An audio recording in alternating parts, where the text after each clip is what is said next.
Hi guys, and welcome back to another episode of BCU Racing. I'm your host Alia, and today I'm joined by Oscar. So Oscar, welcome to the podcast. Thank you. I've heard allegedly that you are a pro at this. Allegedly. I wouldn't say so, but Because some people have said that. I've heard there's a Nepo baby element to it, maybe. Absolutely not. I wouldn't know anything about that. So if you could just introduce yourself and then explain what your role is within the engineering team at BCU Racing, please. Yeah, so I'm Oscar. I'm a final year electrical engineering student. I've been on the team since 2024, so I work on in the electronics division. Oh, nice. What was first made you get interested in engineering and motorsports? I think I was one of those kids where I loved Hot Wheels and I loved Lego and Fair making though. things. Yeah. Did you have a favourite Hot Wheels car? Ooh, it's like asking me to pick a favourite child, of course. Oh wow. But no, I was sort of, both my parents are car enthusiasts, and my dad's an electrical engineer. So I was just sort of exposed to all of it from a young age. And I think as I grew up, you sort of progress and you move on to bigger things and making things. So it's like a natural path for me. Fair. And are you looking to go maybe into motorsports once you leave university? I'm definitely considering it. Once I finish my masters next year, I'm considering... Traitoring us, by the way, going to UOB. Yeah, I am going to UOB. So if there's anyone on UB Racing watching this, I might see you, hopefully. Much to the chagrin of my team, but yeah, hopefully. But yeah, so that's sort of been the progression so far. But I'm considering working in hopefully motorsport or aerospace or robotics. Nice. My master's going to be in robotics, so that's my thing specifically. So what I'm hearing is you're top grade smart. I wouldn't say that. I'm aiming for first, and I'm looking to get a first. Yeah. So that's the realistic outcome. But yeah. Understandable. I think all university students want to get a first. I'm very much next year I'm graduating, I need to get a first. You will. If you put your mind to it, you will. See, wise words from the greatest. Wise words from the greatest. So what made you join BCU Racing as a whole? Because you said you've been with us since 2024. Yeah, so it was the start of my second year, and Emad, I believe, came into our class and he said, if there's anyone here who thinks they're smart enough to join the team, please join, and engineers are prideful people. Yeah. So it was myself and a few of my classmates. I was sort of intimidated, but I thought, what do I have to lose? I can just leave if I want to. But I joined, and one session in I was hooked, so I was given work to do from the start. So yeah, it was just Emad playing on our egos more than anything. Oh, and you were just I have to do it now. Exactly, yeah. I thought I'd regret not doing it. Is there anyone particular on the team who's your favourite person? I couldn't say, because they're all my good friends. But if you had to rank, I honestly could, and I love them all, really. They're all great people. Okay, he's your least favourite. No, I'm kidding. Who's my least favourite? Yeah, you're probably marketing team. No, I'm not a nasty person. And then with yourself, with the engineering team, because I've had a lot of people from different parts of the team. I don't think I've had engineering. You are the first engineering member I've had. What's a typical day that you have when you come in for FS, and do you do stuff outside of FS towards the Racing Society? The meetings themselves usually aren't a lot of engineering work. It's a lot of logistical work. So engineers prefer to work at home in the comfort, or they prefer to work in the workshop. And for electronics specifically, it's a lot of work you can do at home. It's PCB design and schematic design. So we'd have the initial 20-minute meeting or half an hour meeting at the start.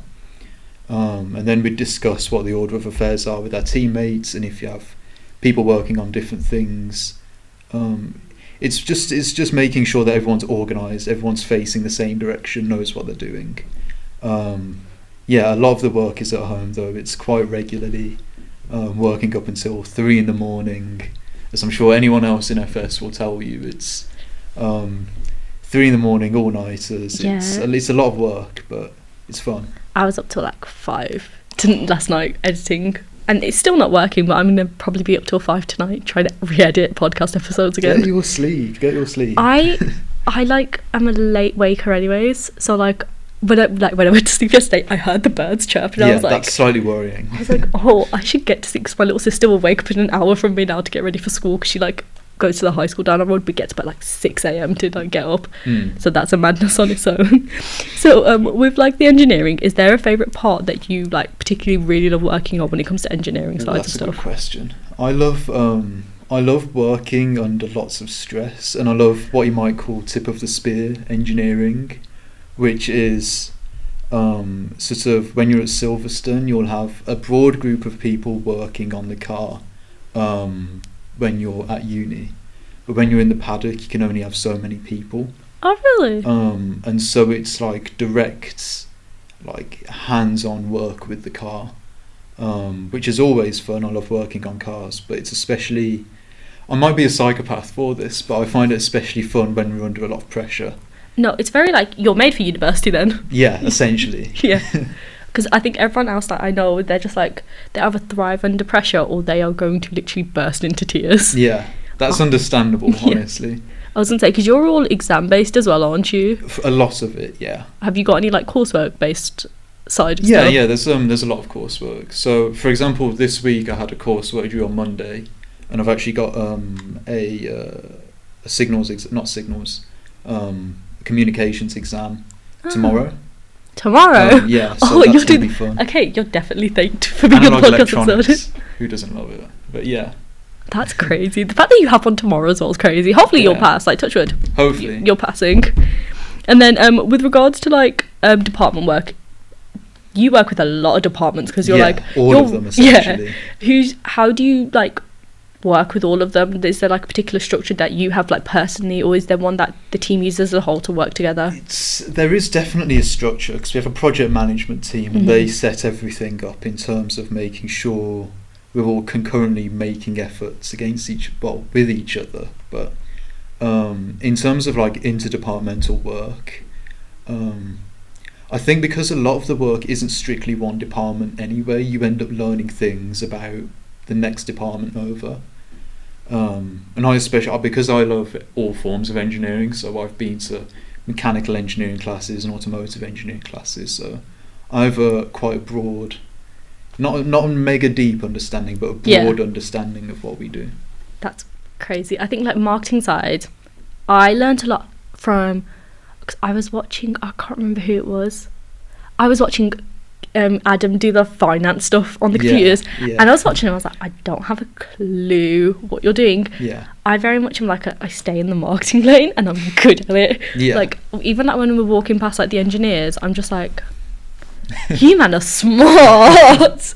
But I was never someone who was good at maths or science. I was like, you're really really smart, and I give you that, even though everyone says that they don't think they are. From like my perspective, very very smart individuals on the team all across. Yeah, there's a lot of really smart guys that I work with, honestly. You being one as well. Sometimes. Let yourself big yourself up. You're definitely a smart individual as well. But yeah, like we try to work with each other as much as possible. So, for example, my final year project was a steering wheel. Oh man. Like a Formula style one with the display. And as a result, as an electrical engineer, I designed the electronics and the hardware for it and set it up. But my good mate Panu, he's the lead software engineer on the team. He's done a lot of the programming.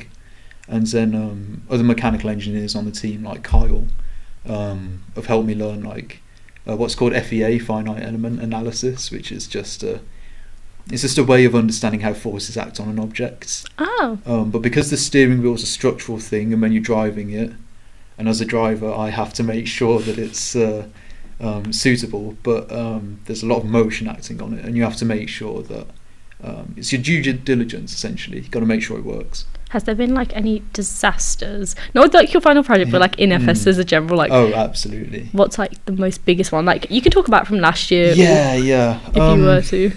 I think last year it was a very very near success. It was a disaster, and it was also a victory, because lots of things went wrong, so many things. But the truth is that everyone on the team, we worked really really hard. We were working literally, 7 in the morning till 4 in the next morning, working on the car. and we really came close to getting the car to work. It was just faults to do with suspension mounting, some parts getting damaged during testing and we have to find spares, parts failing during testing, late shipments. You're contending with all kinds of things that can potentially go wrong. And I think although a lot of things did go wrong and we learnt from it in the last year, definitely for this season, but I think overall we made a really good effort. Yeah, which is why I'm optimistic about this year. How is the car right now as well? For like, is it going to be? Do you think it's on track to be getting made for the track this year? And how do you think it's going to be for like absolutely. Innovation Fest wise? I think it's going to be fine for Innovation Fest as well. Oh really? That's sick. Provided all the part shipments are great, which hopefully they are. We work with Grail, so hopefully that's good. I'm definitely optimistic. We had a very small window to build the car last year, and we've got an enormous window comparatively for this year. Yeah, because I heard from one of the other podcast episodes last year that there was like something where they had to run across to go get a part, and then they weren't able to. Yeah, that's happened on multiple occasions. To be honest, yeah. No, it's crazy. Do you think was there any favourite memory from FS as well last year as well for you? FS was fantastic. From even the worst bits, working on the car in a car park at 4 a.m. I can't go into an enormous amount of detail for obvious reasons, but like NDA almost. Yeah, to an extent. But that was definitely fun. Flunky Ball on the camp. What's Flunky Ball? It is a drinking game, and now there's going to be some people on FS who probably correct me. I'm going to get this wildly wrong because I played it last year and I haven't really given it much thought since, but it's essentially you have two teams. Yeah. It's usually 10 people-ish from each team, and you have an object in the middle and everyone has a pint. Yeah. And essentially everyone on the team has their own number, and so if you call say number 3, the number 3 from each team have to run to the middle, and one of them has to grab the object, flip it over and run back. And if you can't, if you're the one that doesn't flip it over, you have to chug it. neck a pint essentially. And if you say, oh, I've finished it, and you haven't, you have to it's pour on your head. Yeah, it's did our team win at least for that? I honestly can't remember. We mixed it up a bit with other teams. We're working with a French team. A French team? They were good fun, honestly. There's our referee was a French guy in a maid outfit. Like a proper old-fashioned black and white maid outfit. Oh. But it's good fun. You have to get pictures of that. If they're back again this year. Yeah, I do. I have video footage of it.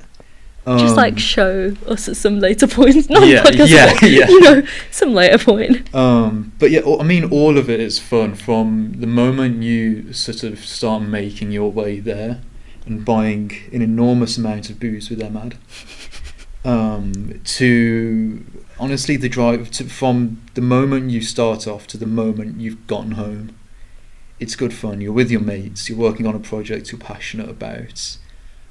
With a bunch of other teams that are all in the same situation. They're all passionate about it. So it's difficult, but it's rewarding, essentially. Have you had any favourite moments this year? From this year? Yeah. That's a tough one, actually. You're just this year? No, it's not been a bad year, but a lot of the really fun stuff hasn't happened yet. But I'm looking forward to I'd say one thing, I'm really... our electronics team was quite small last year. It was me and 3 others, effectively, or 4 others. But this year we've got a broader group. Yeah. And we've got some really great people on there. They're really talented. The team as a whole is massive this year. Because I heard from the marketing side there was 3 of them last year, and that was the same for majority of the teams across. I was saying though, I know this year majority of people are leaving, so it's just a case of rebuilding those numbers up for the following year. Yeah, and it's gone really well. There's a hell of a lot of people. Because we had people that wanted to join as well, but they weren't able to because we reached capacity numbers. Yeah. When we were like marketing side, when we were doing events, people were coming up asking for like the details to sign up. I was like, Yeah. I'll pass it through, and then they end up saying we've got too many members at the moment to do it. I had to do that at Innovation Fest last year. Did you? Taking people's details, which is how we got 2 extra members. Before then, it was 2 people. So this year, I think it's 11 people in my team. That's good. And they're all great people. They're all really talented, and I think that fills me with a lot of optimism for the next season. Really. Yeah, because the majority of them are like first years or second years. Yeah. We've got 2 foundation years. They're really, really good. Have you want to shout them out? I was going to Yeah, say if you want to. I was going to say if you want to shout them out. Bilal and Blake, they're both top notch, really. Have you voted for them for like the Innovation Fest award things? I haven't yet, honestly. Have I you probably not? should, but Because we've got the little certificates ready for them as well. but yeah, they've joined an even younger age than I did. I didn't join until second year in their foundation year, and they've really gotten stuck in from the start, doing good work. Yeah. Because a lot of these are like babies. Like I call them babies. I know. I don't know if it's like because I'm like 21. So I'm like, I look at you, you're freshly 18. It feels that way, yeah. Because I'm 21 as well. Yeah. And I'm like, you're still a teenager. But then I realise, well, That was there's us. barely like a year and a half between us. But I feel like in the polite way possible, it's just like they act like little babies, not in like a rude way. Like I mean that in the greatest way possible. Like they're such young little babies. I think I know what you mean. I think if you're experienced with the team, you'll feel a lot of empathy for the people younger joining. one, yeah. You're like, oh, they've got this to look forward to. I'm really excited to see like Emmy on our team. She's a first year. I think she's going to be amazing for like when we leave. Yeah. Oh, she's such a sweetheart and the loveliest person ever. Like, I honestly can't wait to see what she does. I think she's going to go so far, like past FS as well. Yeah. I think that's the same with a lot of the team as well. Though, like I've seen a lot with the engineers, and I've said this a lot with like technical side of the teams. They're all such amazing people, and they're gonna like go so far once they finish like FS. Like you, even though you're leaving us for UOB, for an amazing master, and it's completely understandable. Yeah. But big up you as well. Once again, big up you. Oh, thank you. You're doing your big one. So what's one thing that people don't really realise about building a Formula car that you'd say, like, past the stereotypes almost? It is not just exclusively nuts and bolts work. It's kind of like, I think it was Sun Tzu, where it's like an army isn't won by soldiers but by logistics. And it's 90% logistics. You can have the best engineers in the world, but if you don't have parts there on time and the right facilities and so on, kind of gone for. Yeah, it negates it. So that's, having project management, having engineers interact with them as often as possible. That's like a huge deal, really. If you look at all the top teams in the country or in the world, they have fantastic logistics departments. Do you have a favourite F1 team? I'm a Williams fan. Really? I'm a big Williams fan. My favourite driver of all time is Nigel Mansell, because I went to the same secondary school as him. Is that your reasoning for it, purely? Yeah, honestly, great moustache, great driver. So all you need to do is like grow a stash out. Yeah. Get past your spin time and you're banging right there. Exactly. One and the same, really. Because I mean, you've already got the primary school element down. Yeah. Did you not go same high school as him? Sorry? Did you not go same high school? No, it was the secondary from like year 7 till year 9. Because he's from the same. I'm from Hall Green, and he's from the same neighbourhood. Oh, mad! So not that far. No, not at all. That's so cool. And then for this next part, we're just going to go to like the fun and behind the scenes stuff. So who's the most likeliest to stay in the workshop the latest? Oh, that's a really hard question. I would say potentially Walter. Really? Louis, Kyle, definitely. I try and stay as late as possible a lot of the time. And then last year we had Ben, who was the head of powertrains, and he would regularly stay until 10 o'clock at night, and he'd give me a lift back. But willingly, he'd stay till 10. Yeah, well, we'd all do it. We'd just stay as late as we can, especially we'd get there at 7. We'd work until 10 because no classes. Did you like have to like deliver yourself food, or did someone like bring you? Quite regularly. I was gonna say, did you? You must have had at some point like a little baker who'd bring in stuff for you guys. We did. Harsha. I'm assuming you're familiar with Harsha. Yeah. One of his friends, I think, owns a confectionery company or baking or something. I can't remember the name. I'd love to plug them, but he just randomly came in with an enormous box of really nice food. That's so sweet of him. It was actually due for an event, and then no one came to the event, so his friend just said, "Would you like this? I know we've got a bunch of hungry 20-year-olds, you know, starving." Exactly. It's like an angel walking through the doors, really. You just see like the halo. Yeah, Harsha's halo. Yeah. You just need to tell him that. Just be like, oh, you should dress as an angel for FS. Exactly. See, I wish we all dressed up for Halloween, because we've started to do like the dress up days. I know. I'd love to do a Halloween event. If we did Halloween, I think everyone would have dressed up so good, because like people on our team have style. Yeah, that's like, true. I've seen like Rashane's got a crazy amount of style. You know Rashane for the team. Yeah. That kid. We go to the same gym, actually. Do you actually?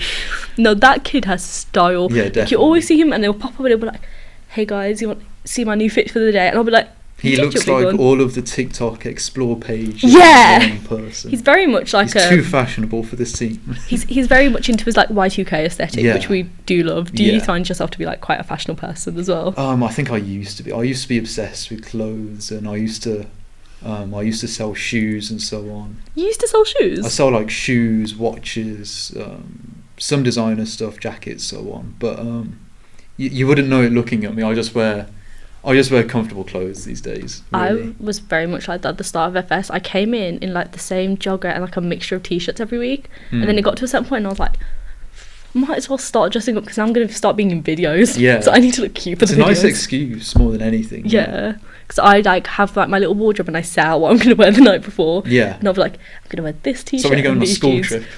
Literally, you need to like have that ready for FS, just like you guys like having like your clothes on, then just that's like, how jump it feels. into it. That's exactly how it feels. Are you gonna have like one like little backpack with all your stuff in it, or are you gonna bring something bigger? Do you think? I usually bring.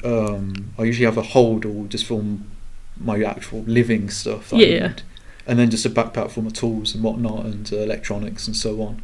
Are you taking the coach as well to get there? I might hitch a lift. I might drive there. I'll see. See, I was thinking about driving there, and I was like, I haven't been on the motorway yet, because I only passed in November, and I was like, that's a scary thought for me. I'd recommend going sort of early in the morning. Not like rush hour, but like really early, because when there's no one around, it's fine. That's true. I really do like driving at night as well. Yeah, like, same. I finish work at 8 p.m. When I finish work at 8 in like Dudley, the roads are like clear, and then like you just like go onto like the big roads, and I'm driving 40 miles per hour, no cars around me, and I'm like, this is great. Yeah. Oh, it's so much fun. And then what's been your funniest workshop in the moment this year? Oh my god. I mean, I couldn't actually tell you what was the definitively funniest. That's quite hard to say. I've got so many mugshots of everyone on the Have team you actually? Anything, yeah. The most PG friendly one that you can find, go for it. This is... I'm going to upset someone on the team for this. It's fine, because what we can do is just tell them, oh, don't watch the episode. Why? Don't need to know why. Yeah. Just allude to nothing. Ooh. Has there been like a stressful moment as well, would you say, while you're looking for the picture? A stressful moment? This is a stressful moment. This one? A stressful moment this year or in general? In general. I think all of last year was... Because of the lack of team. Not all of it, but towards the end it was definitely quite stressful. Okay, I have... I was going to say, if you want to, if you talk and the camera will go in there for you, you can point it to that camera. Yeah, so this was Principal Louis after getting a bowl of like a cup spicy noodles. Yeah. And he said, no, it's not that hot. It's fine. It's really not that hot. I don't know how well you can see that. No, we can see that. Oh my god, his hair. He has excellent hair. But yeah, this was after defiantly saying... No stash as well. I know. I think I've only known Louis whilst he has his stash.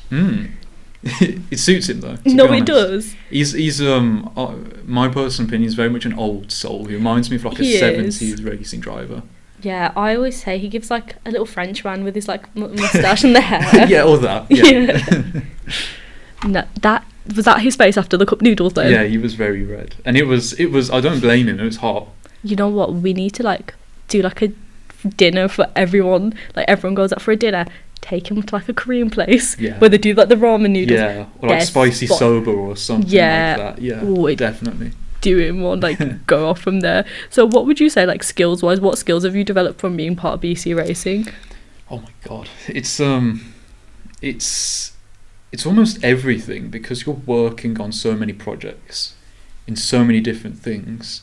So in terms of electronics, it's anything from harness design, schematic design, PCB design, testing circuits and circuit analysis, programming, really fundamental analog electronics, and then you're learning about automotive specific things. So CAN communication, which is like a method of communicating between sensors and the ECU of the car, and just sort of how it's done in industry.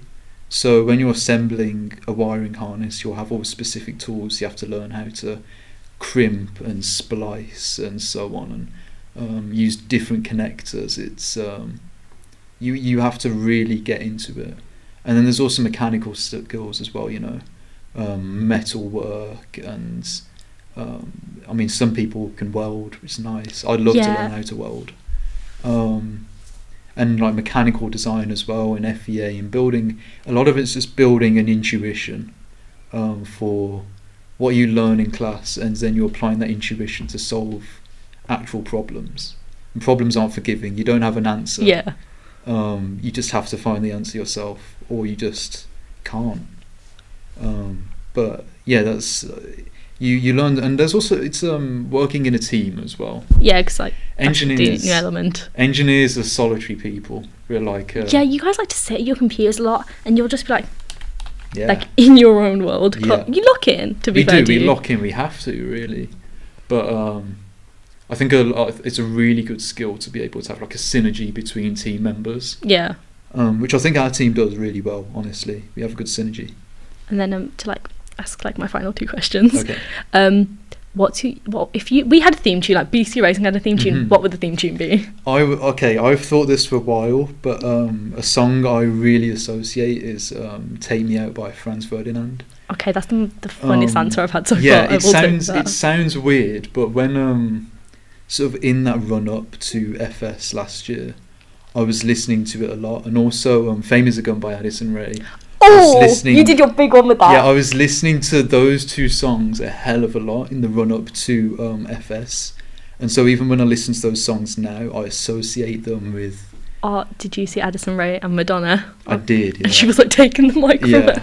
No, I love Addison Rae. Oh, that's a good one. You need to put that on the BC Racing Podcast Spotify list. I see, okay. And then we're playing them all at Silverstone, because we have a plan of like everyone's favourite songs. We're just going to spam them at Silverstone for everyone to listen to. I actually did like the playlist last year. And did you? It's you know, Oscar Piastri has the thing for house music. Yeah. Well, as another Oscar, I have a thing for house music, and so it was we were just listening to like classic house all through the season, really. I said I really want some like good hip hop playing at some point, some like good like Bad Bunny. So I said we need to play Neo, we need to play Bad Bunny. Yeah. We'll play your music. There was also Michael Jackson. We had Michael Jackson. Very relevant right now. Yeah, with like the Michael movie. Oh, I can't wait to watch it. I need to see it, really. Everyone that I've seen has been crying at that, and then the Sheep Detective Hunter with Hugh Jackman. I really want to watch that one. Yeah, it's a really cute one. Wrap it up, and what are you most excited about for this season? It's doing it all again. I love doing it. I love the work we do. Yeah. I think the biggest change for me is this year I'm registered as a driver. Oh, sick. So I might not be driving at the event, but I should be driving at the test track. We can get videos of you for it. I know, I'm looking forward to it. Almost everyone, especially Kyle, because Kyle is the only person active on the team other than Walter that have driven the car. And both of them have told me it's like a serious experience. Ooh. I'm quite a good driver, I'd like to think. And I was fastest in the sim. So yeah, I'm really looking forward to that, if it happens. Ooh, well, on that note, thank you so much for coming on the podcast today. Thank you. As like the first person of the engineering team, you've done an amazing job. I see. And thank you so much for everyone listening today. Remember to subscribe onto our Instagram, Spotify, our YouTube, where these 2 episodes will be posted. Also our TikTok. Thank you so much. Have a lovely day. Bye.